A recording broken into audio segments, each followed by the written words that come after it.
So last time we had the introduction part of the tattvabodha, so we haven't really gotten into this tattvabodha part yet.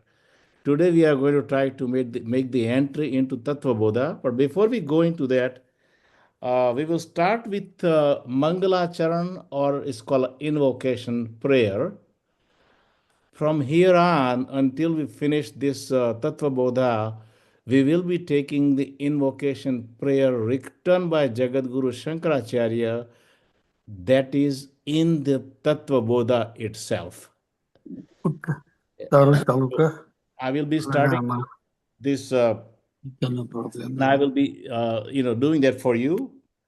Vasudevendra Yogindram Natva Jnanam Padam Guru Mumukshana Hitarthaya Tattva Bodho Vidhiyate. So we will go over this Mangalacharana a little bit depth, but before we go to do that, let's quickly go over what we discussed last time, maybe in 5 minutes, kind of a glance or a summary of the last time. What we discussed is to be born in the human form is a God gift to us, and to live the life with the virtues, with the sattvic gunas, is our gift to God. The purpose of life is sukha prapti, dukha nivrutti, attainment of happiness, avoiding sorrow. To get happiness, we strive to run after the objects, people, and situations of the world, and we find that that is not where the happiness is. Happiness is an inside job,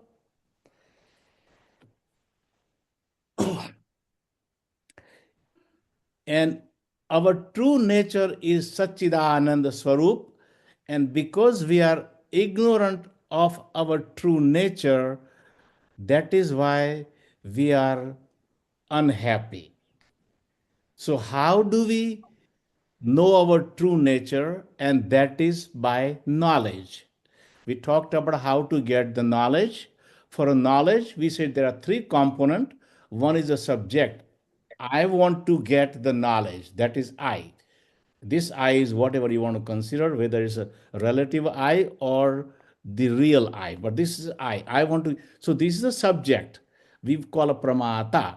We want to get the happiness from the objects of the world, the individuals, or the situations of the life, and that is prameya.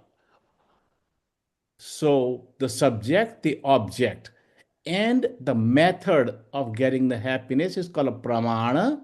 And we also learned that one is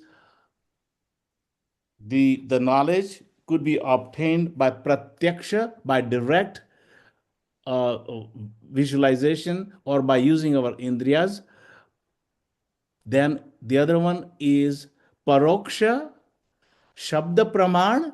These are for the worldly knowledge, but for the spiritual knowledge, we have to use the method called aparoksha anubhuti. And that is because the subject who wants to get the knowledge is I, and the person who wants to get the knowledge is myself, and the the subject on which I want to get the knowledge is also myself. So the pramata and prame both being same, the ordinary methods are not really available. So that is where we have to talk about the aparoksha anubhuti. Now, this invocation mantra given by Jagadguru Shankaracharya is very beautifully said. Vasudevendra Yogendra.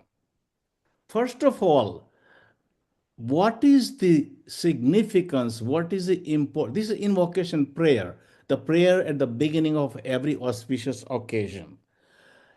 This is a prayer because we want to get the blessing for Almighty from Almighty Lord. So the first purpose is blessing from Lord.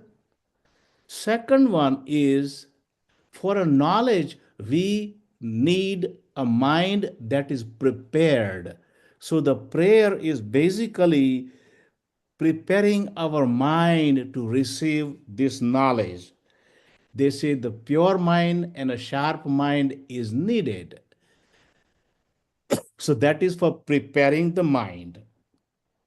The prayer is also, we are asking Almighty Lord to help us avoiding any obstacles coming into this progress of spirituality or in our sadhana.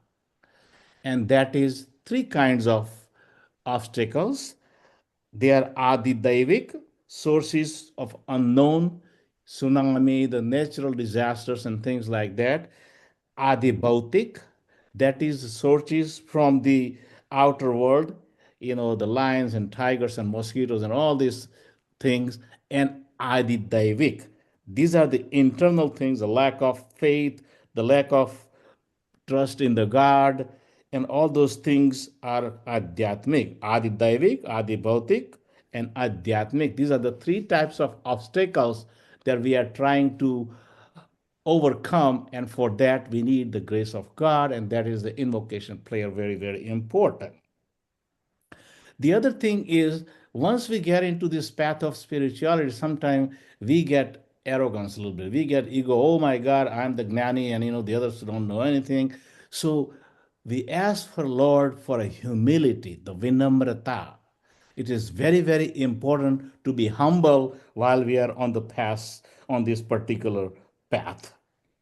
So avoidance of arrogance, basically. And the last thing is the expression of our gratitude for all this that is happening in our life, this spiritual path, and that is called krutagnata in Gujarati. So these are the reasons why we do the invocation prayer.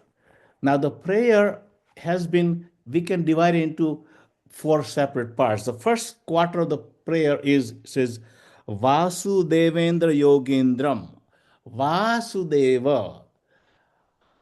Vasu, Vasati, iti Vasu, Vasati, the one who resides within us. That is a Vasu. And the Deva means Diva. Diva means Prakashvu, to illuminate. The one who resides within our heart and illuminates us or our mind, and that is indirectly pure conscious, or we can also say whatever Lord we believe in, Krishna, Rama, Hanuman, whatever. So but here Vasudeva is also the son of Vasudeva, that is Lord Krishna, basically. The another reason Shankaracharya has been using this word Vasudeva is his guru, Guru Govindapad. Govindapad was Shankaracharya's guru, so indirectly he's also doing the reverence for his guru. Vasudevindra Yogindra Natva. Natva is I prostrate. I prostrate to my to Vasudeva, and then it says second part. The second part of the top line is Gnanam Pradam Gurum, the Guru who gives me this divine knowledge. So he is actually prostrating to Lord Krishna as well as Guru. They say the Guru and God, Guru Brahma, Guru Vishnu, Guru Deva Maheshwar. We always say that. So God and Guru for us is it say, so that is another thing that is happening. The second line is says mumukshana hitarthaya. Hitarthaya. What is this purpose of this sadhana? Mumukshanam, mumukshatva, the attainment of moksha, liberation. Hitarthaya, the purpose is liberation. And the last portion is tattvabodho abhidhiyate. Tattvabodho, This tattvabodha abhidhyate, expounded. Now, tattvabodha is also why this textbook named as a tattvabodha. Now, tattva is two parts, tat and tva. One of the Mahavakyas we all have heard, Tat Tvam Asi. Tat Tvam. Tat means that thou art. I am that. So, Tat means that. Tva. Tva means ness. That-ness. Now, what is that? That is something that we need to understand. And what does it mean by that? That is the higher power, the Supreme Lord.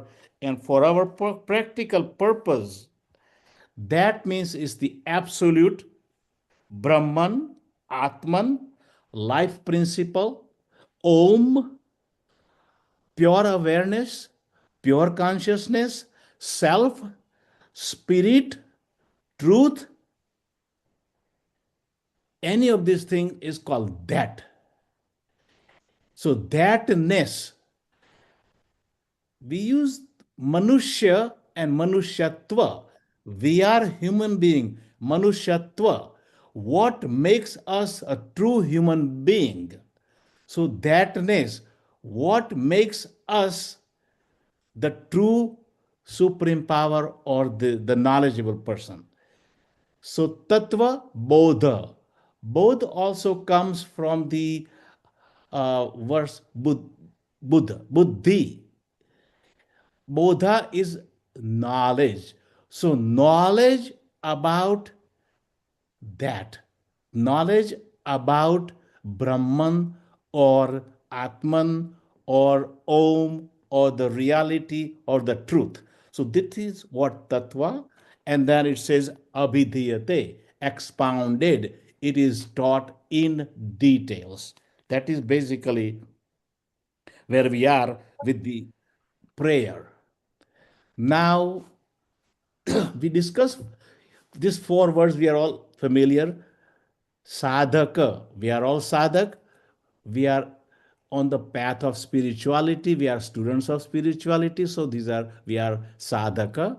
What we are doing is sadhana, the spiritual practices. Then, for the spiritual practices, what are the sadhan equipment? We are using our body, mind, intellect as the equipment for our sadhana. And what is a sadhya? The goal. The sadhya is moksha or a liberation or a freedom. Moksha might be the farthest available to us, but the immediate goal is freedom from sorrow and suffering. So that is what we are looking at this. Every time there is a Prakran Granth written by Shankaracharya, and then there is this invocation prayer, this invocation prayer actually contains a four separate things that is in the Vedantic language is called Anubandha Chatushtaya. Don't want to get confusing just for the namesakes of in future somebody says, what is this Anubandha Chatushtaya? Then at least we know there are four things in the Anubandha Chatushtaya. Who is the adhikari? Who is the person who is going to get the benefit from this textbook tattvabodha? And that is mumukshanam. The person who desires liberation and or moksha is going to be the adhikari for this text. Then the subject matter. What is the subject matter of this text? And that subject matter is a knowledge of tattva, that reality, the Brahman. So that is the subject. Prayojana. What is the purpose of studying this text? Again, the purpose is attainment of moksha. And sambandh, what is the relationship of this text to the purpose? Again, it is moksha. This is in short called anubandh chatushtay.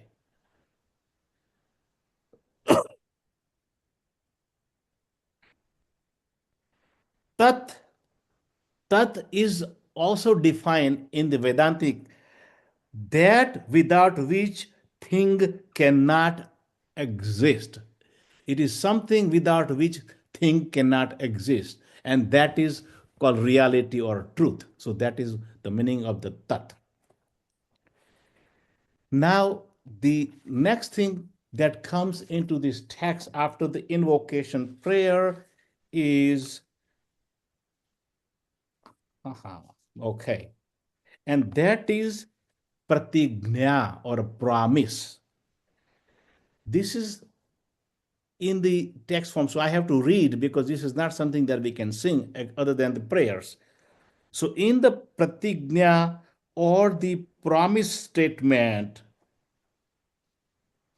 it says sadhu sadhan chatusha sampan adhikarina, the person who is endowed with sadhan chatushthay. Now we will talk about that in a minute. So the person, so this is the promise of this textbook. The person who is endowed with the knowledge of sadhan chatushthay, moksha sadhana bhutam, the one who wants to attain the liberation or a freedom, तत्व विवेक प्रकारम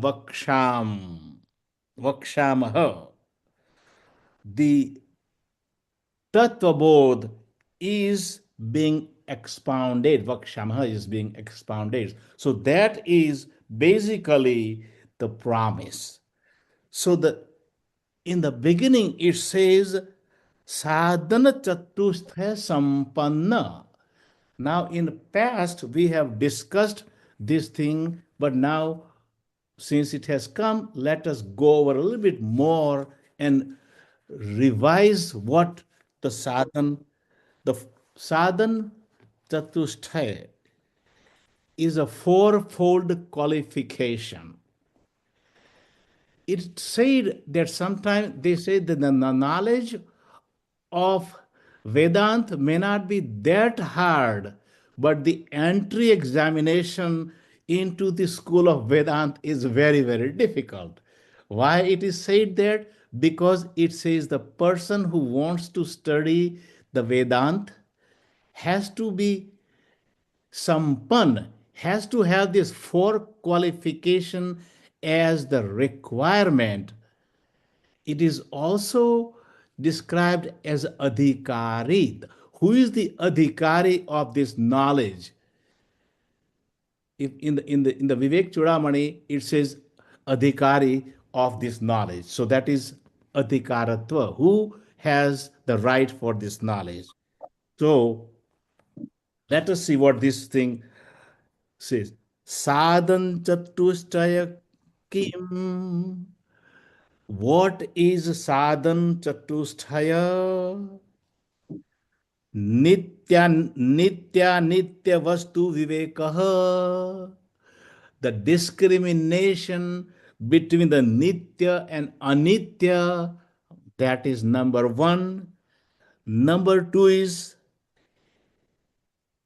ihamrutartha phal bhoga viraga. Here and there, on this earth as well as in the swarga, not to have the desire for the enjoyment of the fruits of action, which is also called vairagya. So, first one is a viveka, the second one is a vairagya, and then it says samadhi, shat sampatti, sham, etc. Sixth, wealth of mind or mental wealth. That is number three. But in number three, actually, it says shut. Six things are listed, then mumukshatvam cheti, mumukshatvam cha iti. In other words, the last one is intense desire for moksha.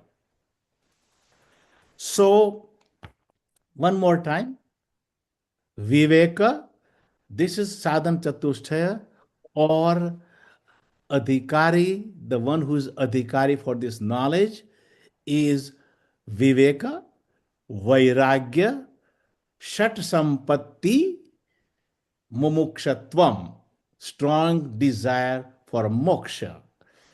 One by one, now we can go over to see what are these six things that we are talking about in a little bit more details. And these things are, let us start with first is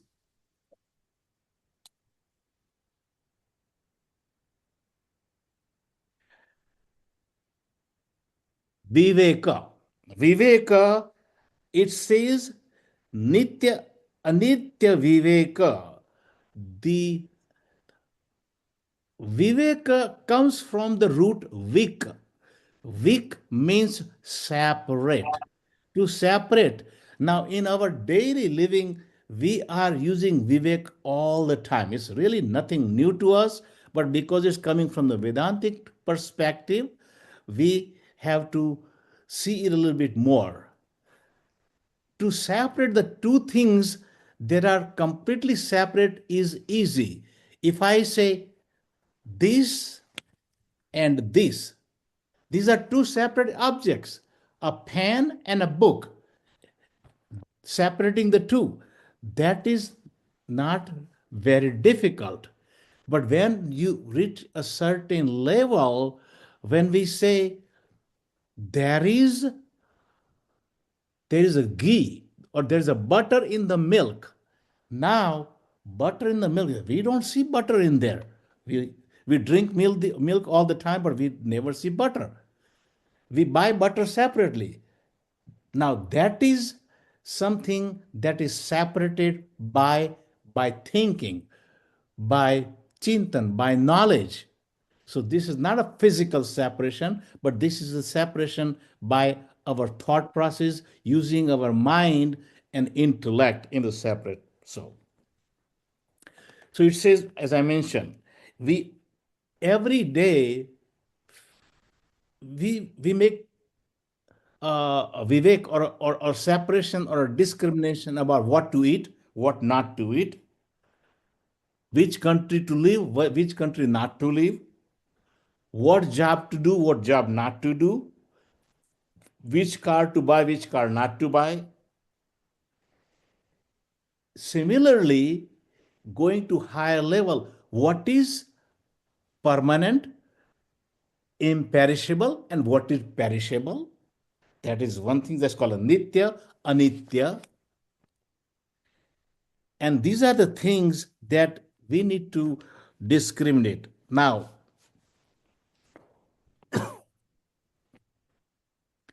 we why do we have to really learn to separate these things? And they're so subtle.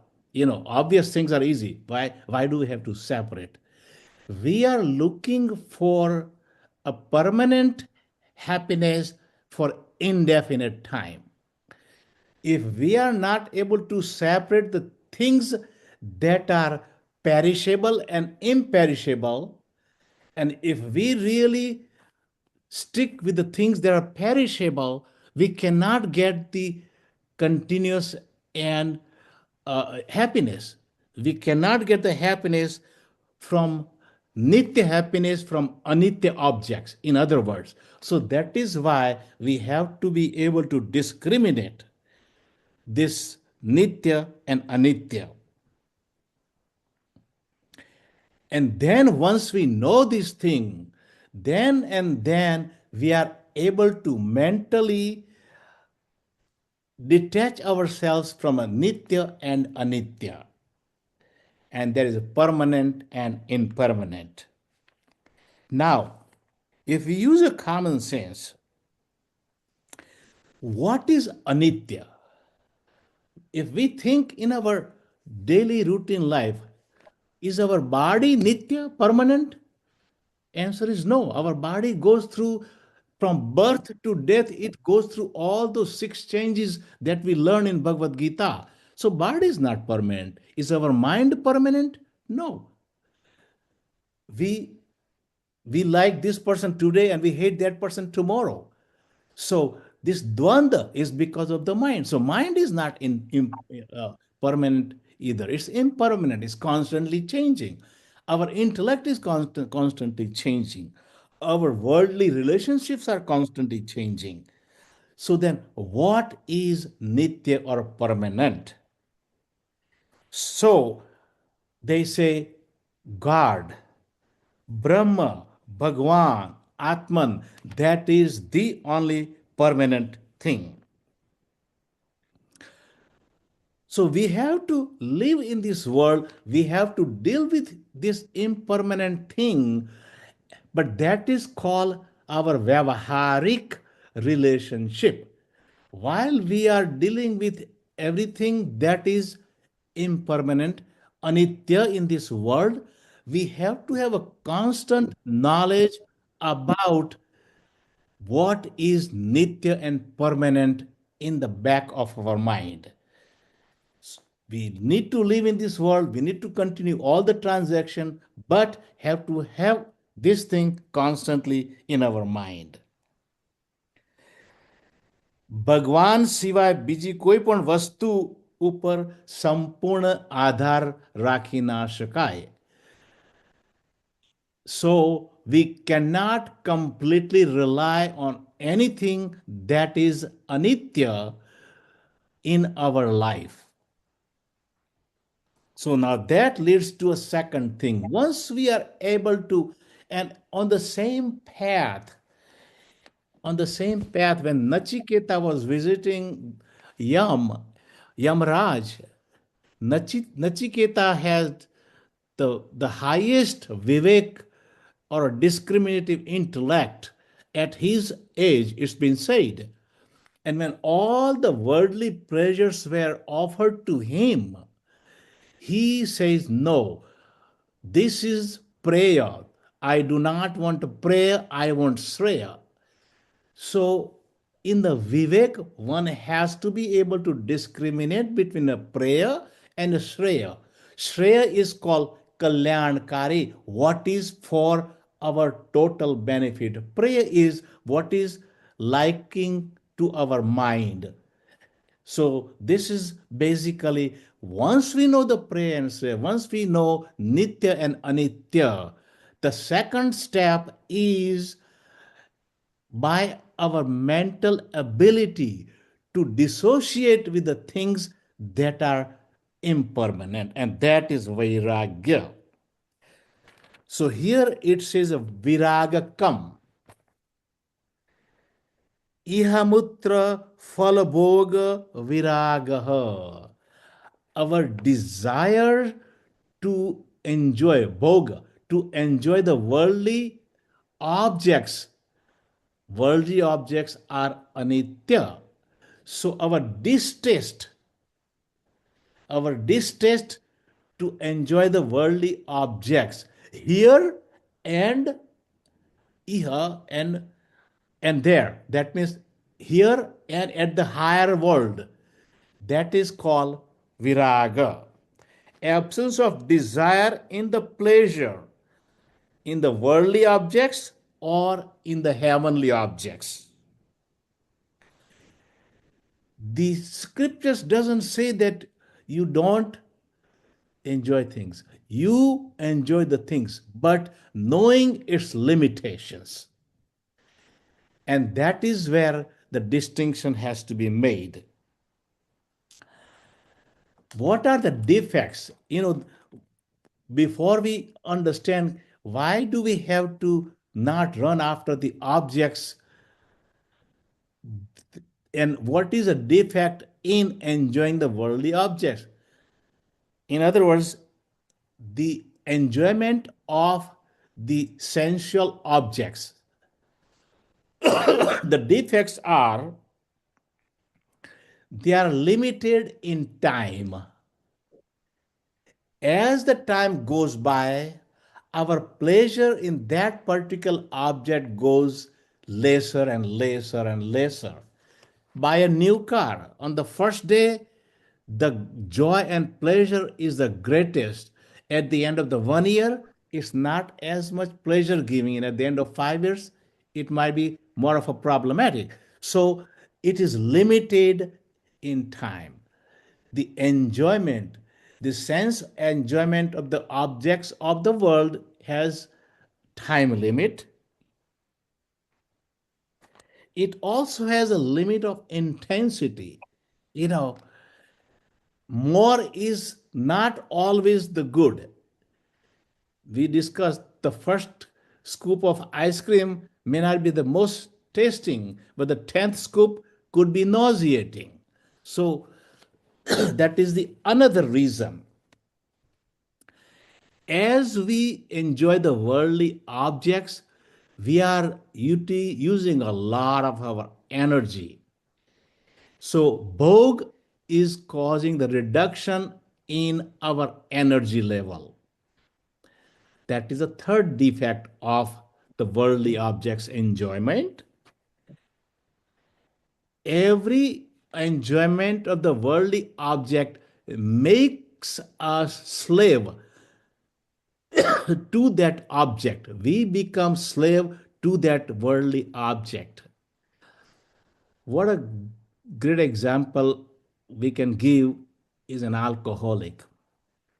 Somebody starts drinking the alcohol in the beginning, it's okay. It comes to a point when the person becomes so much addicted or a slave to that alcohol habit that I have seen in my own personal life few of our friends children died of liver failure as a result of alcohol poisoning. They just could not get off this habit of alcoholism. Same thing for the drug addictions, the cigarette addictions. So these are the worldly objects that they give you pleasure in the beginning, but you become the slave of these objects, and actually they could really kill the person. They have that much power and they make slave. Then we become the slave of the worlds. All these objects that they belong to the world. So we actually become the slave of this world. So these are the reason one has to have a very, very strong mind in terms of bhoga or the enjoyment of the worldly object. We have to have what is called a disciplined mind when it comes to enjoying the worldly objects. Basically, this is where we talk about the viraga.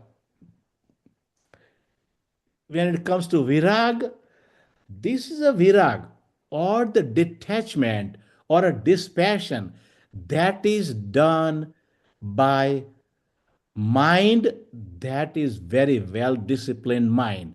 So this is a virag we are talking about by disciplined mind, not by undisciplined mind, because in the virag we also have learned smashan vairagya, you know, virag when somebody dies and you say, oh well, you know what, I would never get married because this is a very painful things. Smashan vairagya is the one thing. And the other one is Kanchan Bhai has mentioned, when we were discussing this thing, when he came into this, is Prasuti Vairagya.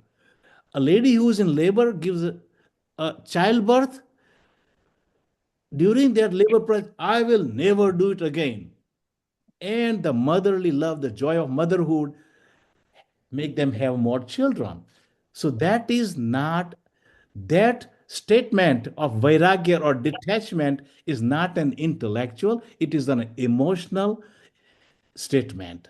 The other thing is alabha vairagya, draksh khati se. The The wolf is, going around and see a grapes higher up and jumps and jumps and jumps, cannot get it, and say, oh, you know what? That grape is too sour. I don't like it. So that is not true vairagya. That is vairagya because you are not able to get it.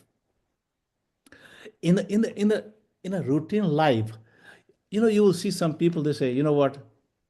I don't like to drive Mercedes car. The poor guy cannot even afford the simple car. So he is making this statement not because he has really an intellectual, dissociation from the Bog. He is not able to afford it. Same thing, a lot of things that we say that, I don't like this or I don't do this thing is not because of our intellectual conviction, but because alava. It is something that we are not able to afford to. And that is not really a true vairagya.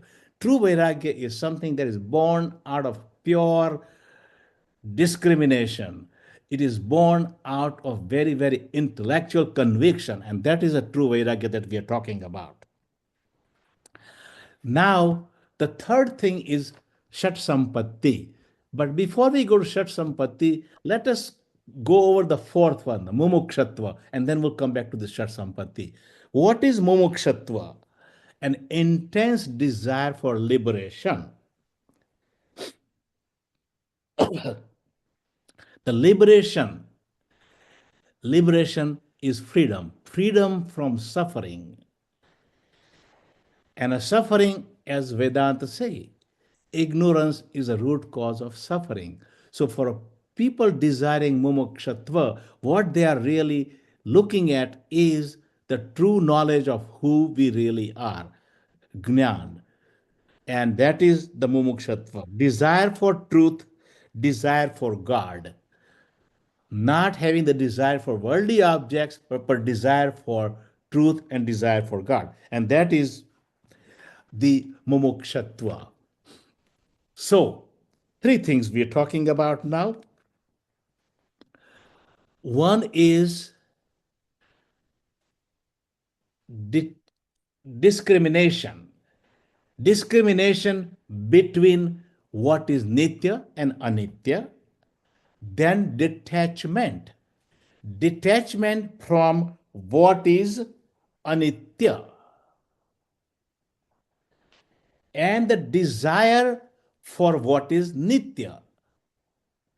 Discrimination, what is nitya and anitya, detachment from what is anitya, and attachment for what is nitya, that is God, and that is mumukshatva.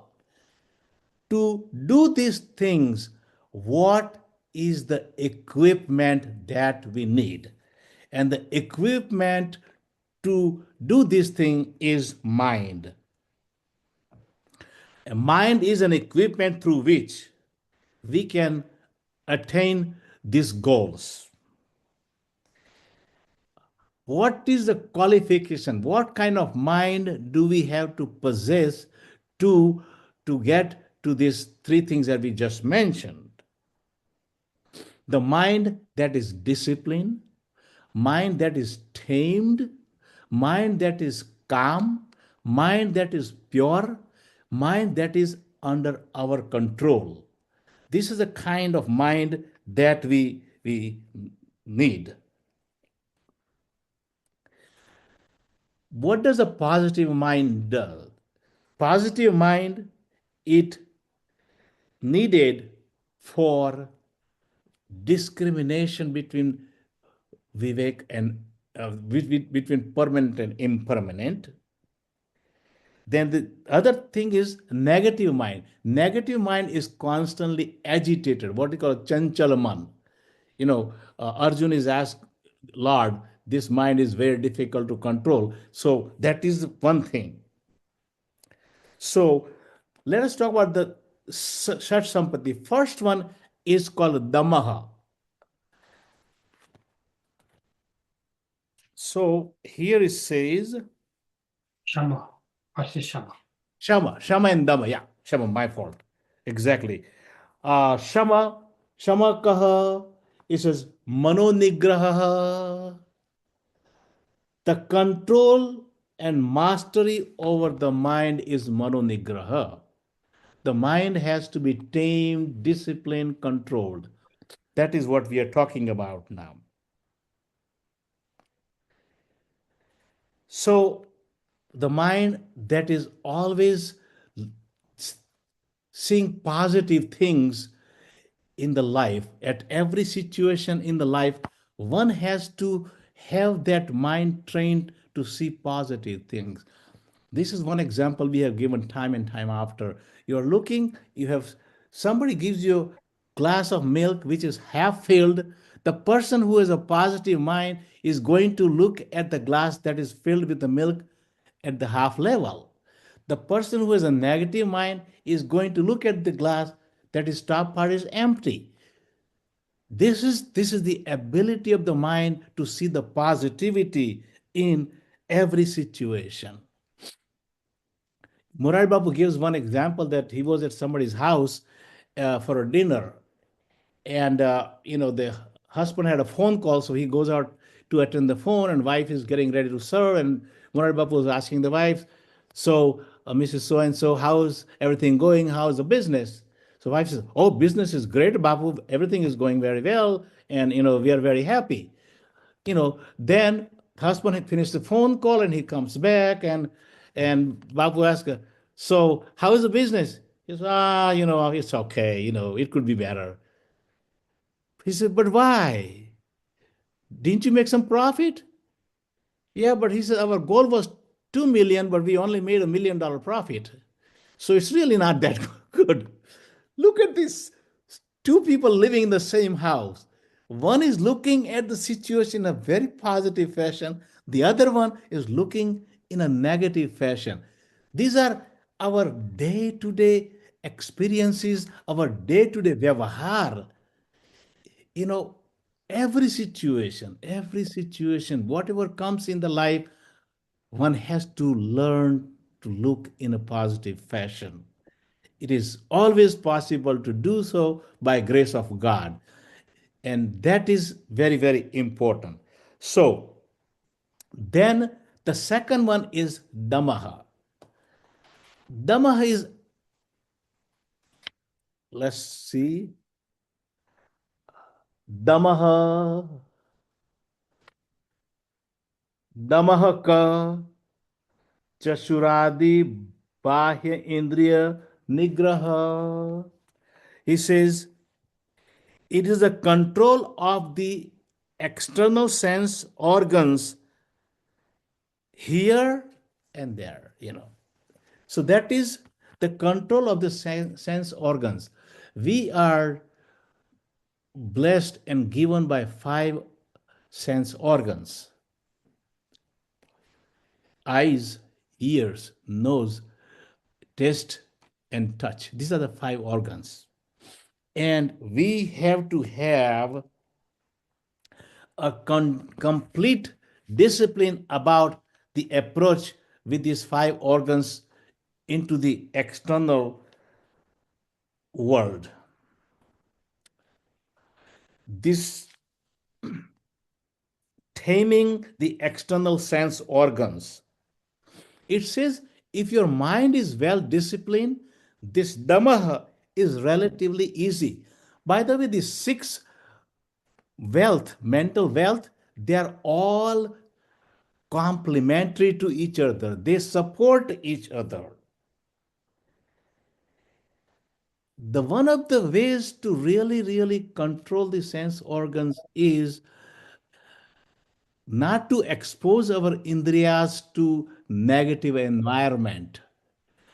When you are watching the television show, when the children are growing up and watching the television show, and when if they are exposed to violent shows, they have this violent vasanas engraved in their mind, and later on it causes that mental disturbance.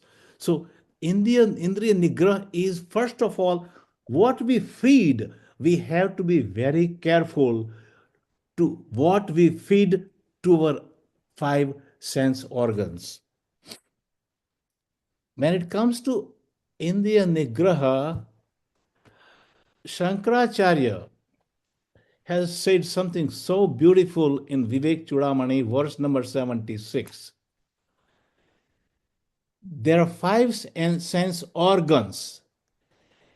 Even the lack of control of one sense organ could be lethal. And he starts with Shabda Sparsha Rupa Rasa Gandha. Shabda. Shabda is a deer. Deer. Deer is very attracted to beautiful music. So what these people who go for hunting, they play beautiful music, and these deers they get so entangled listening to the music, and they got shot by these people and they get killed. One sense organ and gulami, you are you are slave to one sense organs and you meet the death. The second one is touch. Shabda, sparsha. When the elephants, they say, then when they're in the mating season, they like to rub with each other. He and she elephants, they rub, and that is a time these people who are trapping the elephants, they make a big, create a big, dig a hole in the ground and cover it up with some grass. And then as these elephants they are going and they are so much into this rubbing to each other, the slave of their spurge, they don't know where they are going and they get into the trap and they get killed. There is shabda sparsha, rasa, rupa is a butterfly. Butterfly, when see this flame, gets so attracted with the way the flame looks, they get into this and get killed. Rasa, fish. Fish, they are so much into enjoying the food. So these people, fishers, they put a hook and then little food on the hook, and the fish goes after that and get killed. And the last one is a brahmar, the bee. The bees, they go to so many flowers, collect all the honey and put it into the madhupudo, or the honey nest. The people, they come and put a fire underneath and they all get killed because they are so attracted and they have possession. So in other words, they say lack of control or being a slave to one sense indriya, if that can lead to a disaster, man as an animal, he is a slave of all five indriyas or five sense organs. Think what can happen if those are not disciplined. And that is basically, we are talking about Dhamma. Then Uparama or Uparati. Uparama kaha.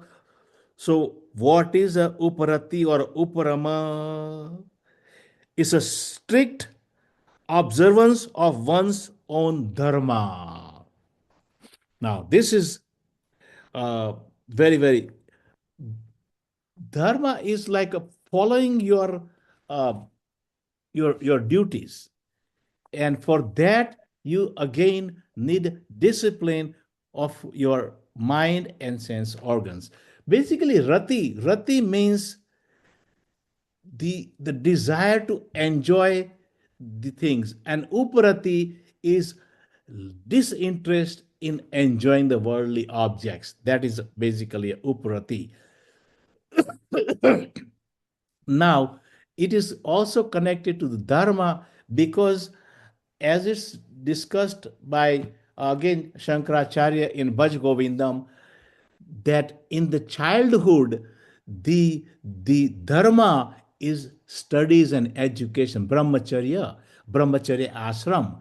In those days, if one does not follow this prescribed duties, that is studying and remaining focused. And then comes the second ashram, and that is the where the person is enjoying the jobs and things like that. And then comes Vanprastha ashram, where he is gradually withdrawing, and the sannyasa ashram. So it says basically acting according to the dharma and your duties that you are placed. And swadharma anushthan is basically what uparati or uparam is. Rati means to ravel, ભટકવું. ઇન્દ્રિયો છે રજડાટ. In Gujarati, sometimes the words are bhatakwu. So to withdraw our sense organs and not to let them revel into anything and everything that comes in the way. This is the restricting the desire for enjoying the sense objects. That is operati, basically. When it comes to dharma in the uparati, they are also, and learn this thing in the Bhagavad Gita. The swadharma is to do our nitya and naimitya karma, to do the kamya karma as little as possible, never do the nishiddha karma, and to do the karma yoga. This is basically what they're talking about is uparati or uparama. Then comes the titiksha, very, very important part. It is also one of the mental qualities that one needs to have. And titiksha ka, what is titiksha? Shita ushna sukha dukhadi sahishnutam. Your ability to, to endure heat and cold, sukh and dukh, man and apman, these dvandas is, and that is something that is very, very important. And it is also called sahisnuta, basically. Ability to endure and tolerate without complaining. How do we do it? And that is all these things that comes to us for us to develop a healthy attitude and to be able to endure or to be able to handle it with a smiling face is one has to understand that sukh and dukh in this particular life, whatever is coming to our life, it is because of our past karma. We got to exhaust it, and that is one thing that gives us a really a strong willpower to be able to handle the thing.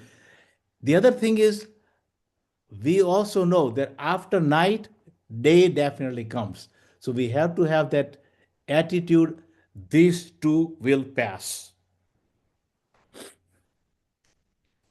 In the second chapter, 14th verse, Agama Paino, Krishna is telling Arjuna, hey Arjuna, endure this thing, because whatever is coming, it is also going to go away.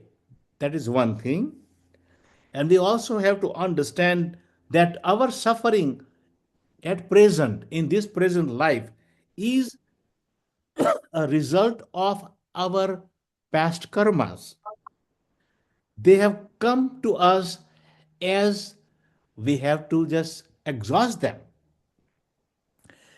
We have to have that it is something God has sent to me, and there is definitely something good on the long run for me. And that is how we have to, in a way, it is a blessing in disguise. We have to treat it that way. One of the ways that this thing helps is the next quality, and that is Shraddha. We have to have a faith in Lord. Whatever Lord is giving to us as a prasad, there is a higher reason which we may not understand today, but someday we will understand that that is for our own good. The Number 5 is Shraddha. The very, very, very important.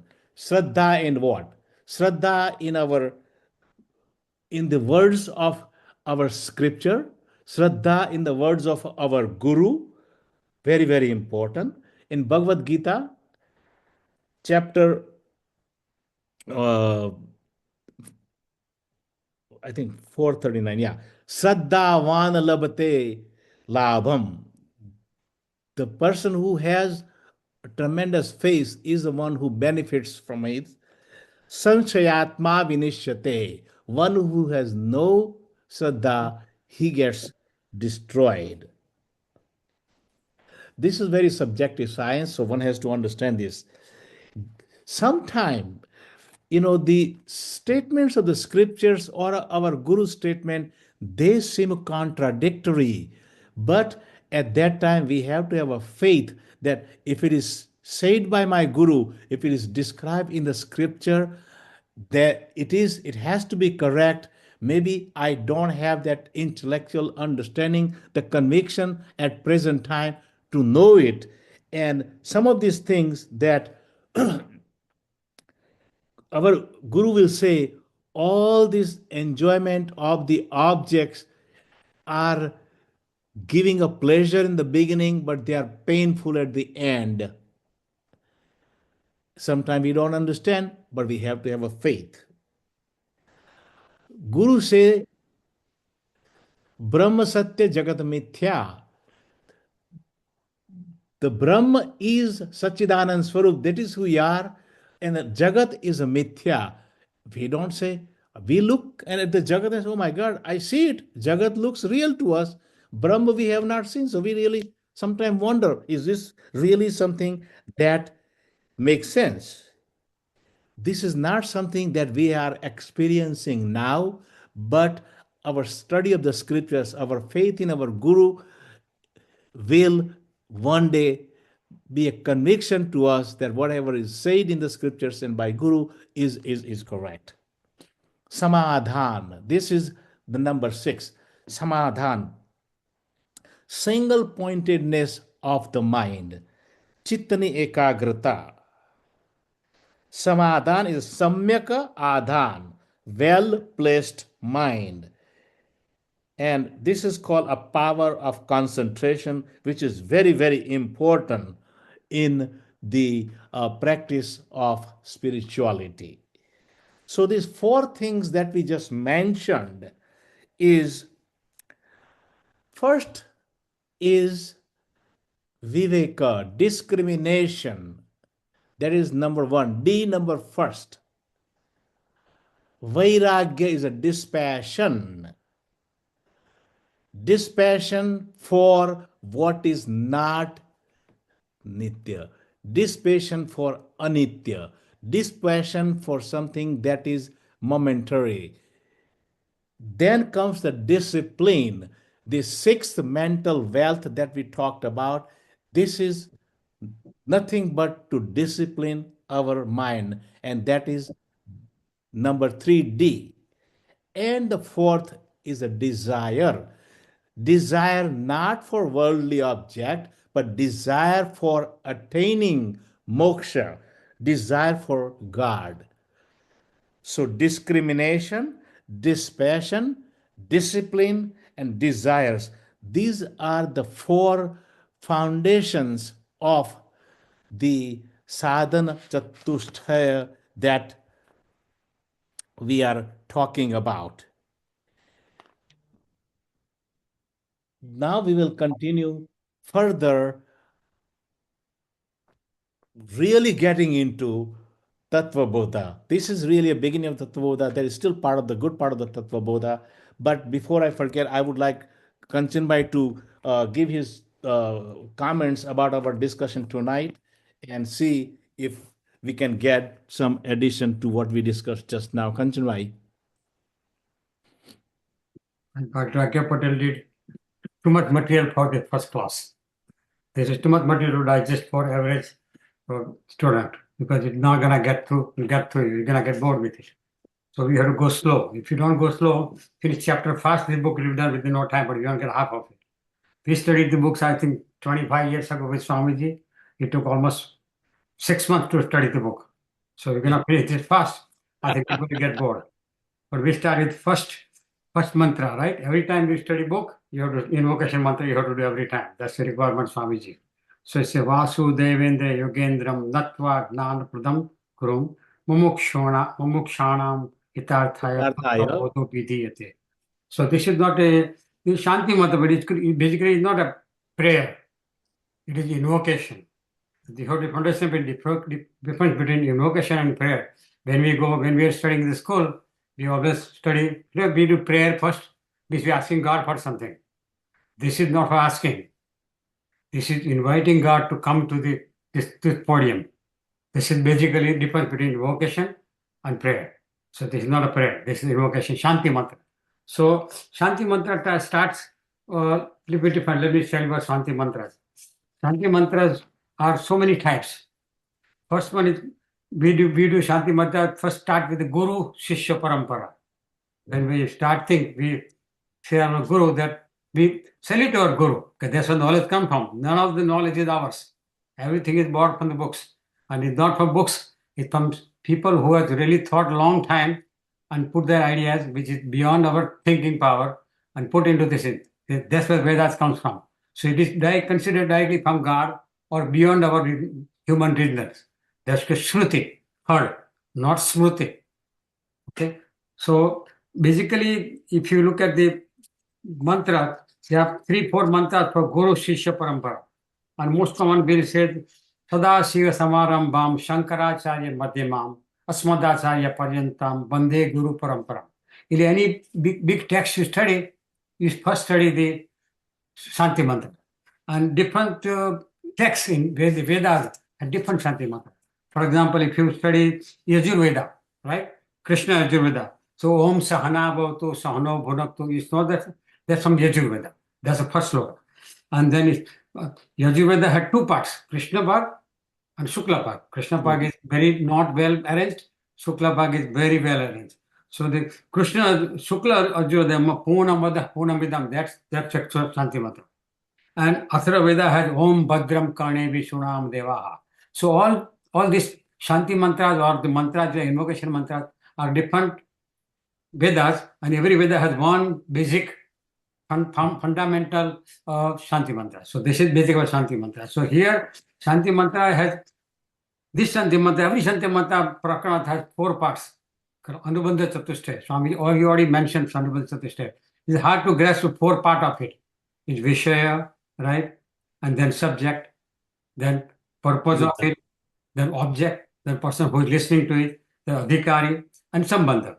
So to simply understand this one is a simple form is, suppose you are studying a book for cooking. So who is interested in cooking? The person who wants to learn cooking. Rasoya, or one who wants to master, one lady who wants to learn the thing. That's adhikari. That's the person who wants to do it. Then they will do. What is subject of this one? Is food.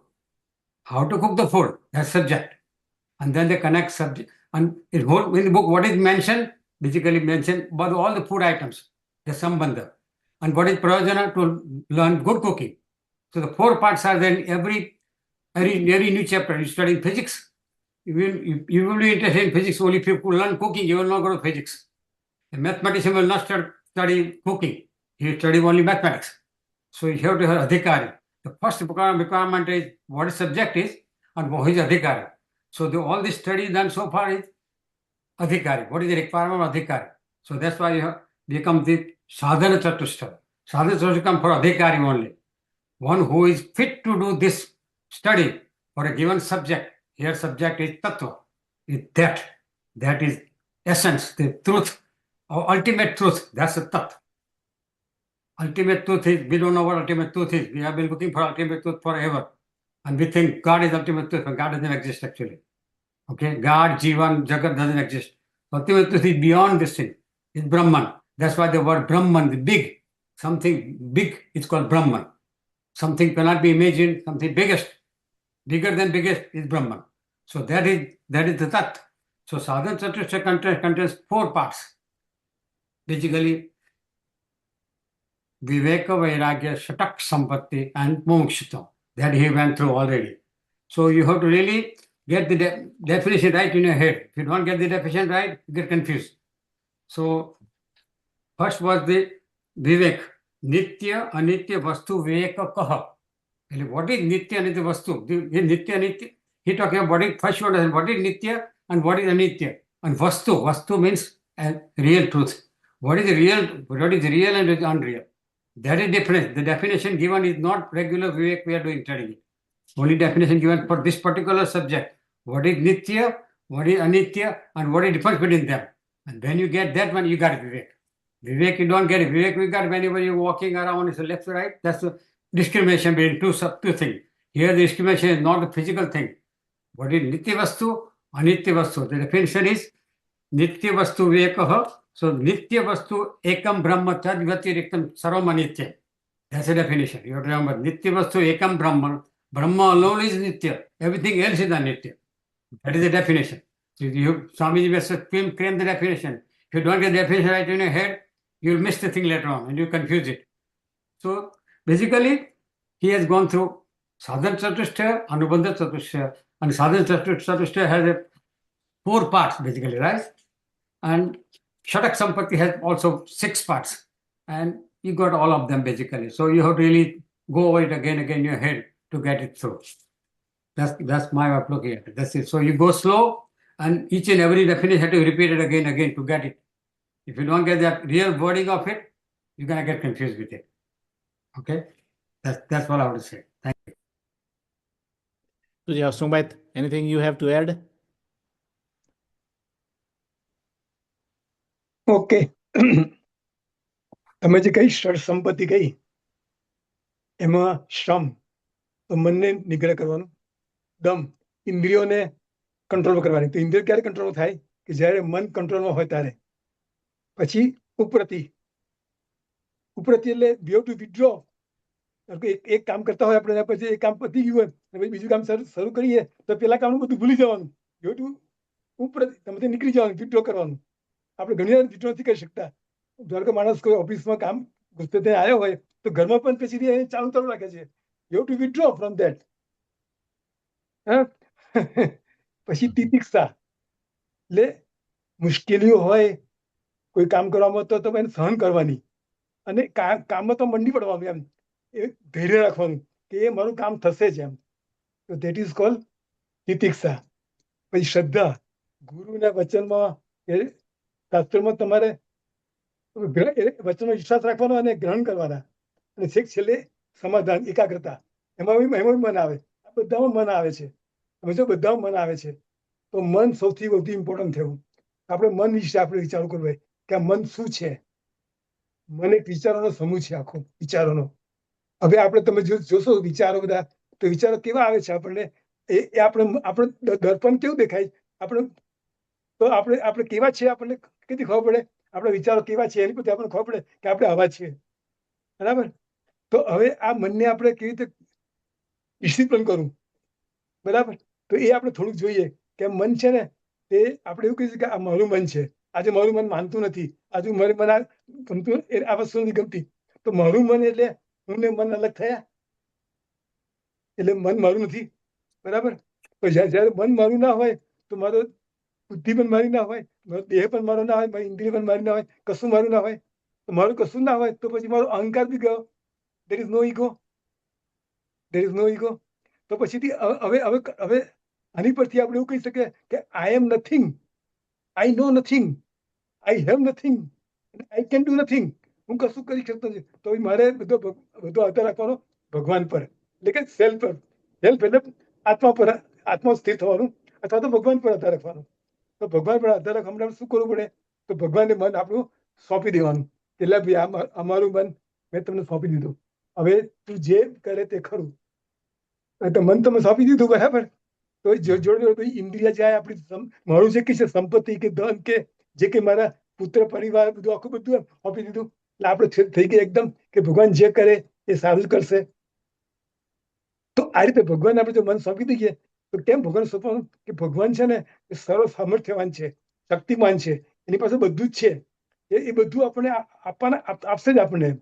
એટલે આપણે પછી આપણી કોઈ ઈચ્છા નહીં રહે. આપણી એકવાર આપણે મનને ભગવાન આપી દઈએ પછી આપણી કોઈ ઈચ્છા નહીં રહે. એટલે આપણે એના શરણે થઈ ગયા તો આપણી કોઈ ઈચ્છા રહી ને એટલે એ ઈચ્છા ના રહે તો આપણે પછી આપણું મન આનંદમાં રહેશે. આટલું મારે બંને કેવું હતું. જય શ્રી કૃષ્ણ. જય Shri Krishna. Out of this Shatak Sampati, they are given right sequence. Remember that one. They are not haphazard. They're hard to understand Uparama. You don't get what Uparama means. Upa means close, Rama means revealing. Closest to your life, closest to yourself. When you closest to yourself, that's Uparama. Means you already control your mind, you control your indriya, nothing outside is completely gone. Now you're closest to yourself. That's why they given the right sequence. Shama, control of mind. Dhamma, control of indriya, and outside control, inside is control. Now you're closest to yourself. Uparama. Upa means close. Rama, Ramati means revealing. When you're closest to yourself, that's Uparama. And then Titiksa automatically follows through. And Shraddha comes in. Is Shraddha not regular Shraddha believing me or believing you? You're believing in Shastra and Guru. Guru is closest to God. Remember, Guru and closest to God, one thing. So that Shraddha comes in. And then mind settles down and you start meditating. That's Samadhi. So they are given right sequence. You have to follow each and every sequence in right way.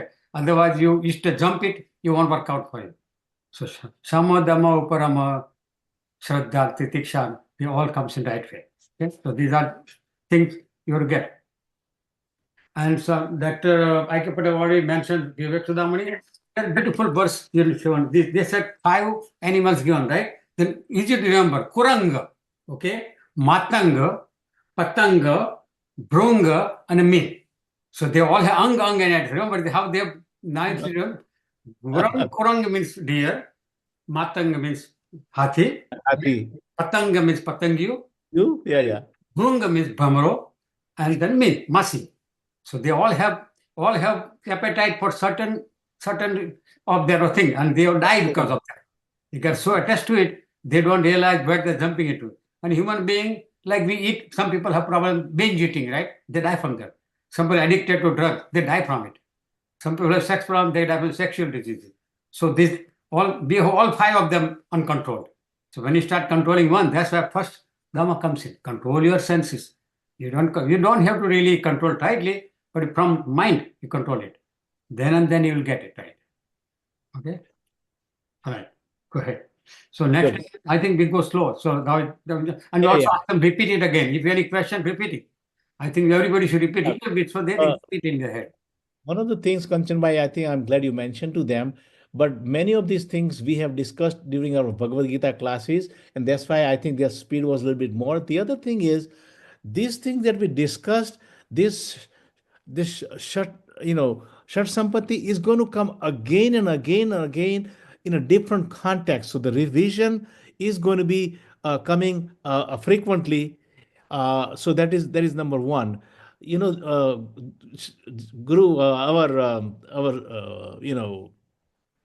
Swami Chinmayananda, you say, eat your food, don't let your food eat you up. Drink your drink, don't let your drink drink you. So beautifully said about this, Indriya Nigrah. So anyway, I think we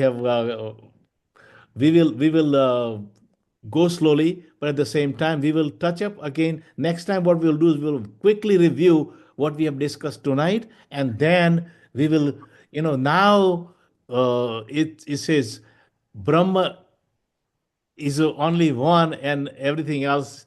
So now we are really going to get into Atma Anatma Vivek, which is really going to be getting very interesting, and we will go slow. All right.